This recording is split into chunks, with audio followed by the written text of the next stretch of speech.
लाड़कानो जे हिक निजी स्कूल पारां अलीजान जतोई नाले 9 क्लास जे शागिर्द खे निकाली ॾिनी वई त संदसि वालिद अब्दुल रसूल जतोई स्कूल पहुची वियो। अब्दुल रसूल जतोई कुझु देर बाद कपड़ा लीणू थियल हालत में स्कूल मां ॿाहिरि निकितो ऐं मीडिया सां ॻाल्हाईंदे चयो त स्कूल इंतिज़ामिया खेसि तशदुद ऐं तज़लील जो निशानो बणायो आहे। हिननि असां सां हालत इहा कई आहे त असांजे नंढड़े ख़ुदकुशी करण जी कोशिशि कई आहे। अॼु मां आयो आहियां हुनजे ऐं मूंखे धक आहियां थो जेको आहे सॼो स्टाफ जेको आहे सॼो आयो आहियां ऐं हिननि सर्टिफिकेट कढी ॾिनो आहे। 15 जा हाल इम्तिहान में पिया आहिनि त मूंखे सर्टिफिकेट कढी ॾिनो अथव त जेको आहे ॿार खे वञी किथे बि ख़ुदकुशी करे।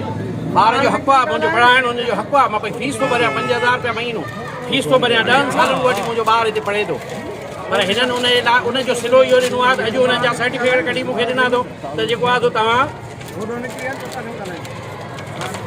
हे सर्टिफिकेट हुनखे कढी ॾिना अथव त जेको आहे तव्हां वञो वञी ॿिए स्कूल में दाख़िल करायो।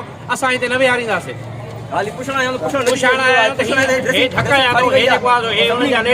हिन वाक़े मां इहो ई सबक़ मिलियो थो त को बि कूड़ो ड्रामो रचाइण खां अॻु CCTV कैमरा मौजूदु न हुअण जी पक ज़रूरु कयो।